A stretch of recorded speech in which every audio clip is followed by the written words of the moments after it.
হ্যাস পরিবার এটা ধরে রাখলো 1938 সন পর্যন্ত। 1938 সনে তারা মাত্র $1000, এখনকার টাকায় প্রায় 2 থেকে 5 লক্ষ ডলার হবে।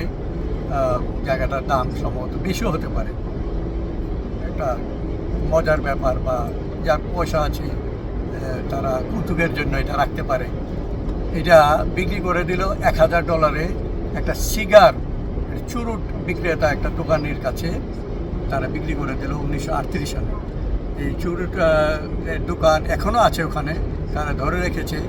কিন্তু বর্তমানে এই ছোট্ট সম্পত্তিটার মালিক হলো একটা মুসলমান, তার নাম হলো নিহাদ আহমেদ। নিহাদ আহমেদ হলো এখন এটার বর্তমান সম্পত্তির মালিক, ক্ষুদ্র সম্পত্তির মালিক। সেটা আপনাদের দেখাবো। Very interesting. আপনারা কখনো যদি ম্যানহাটনের দিকে আসেন, আপনারা অবশ্যই এই কৌতূহল মেটাতে একটু দেখে যাবেন। 7th অ্যাভিনিউ আর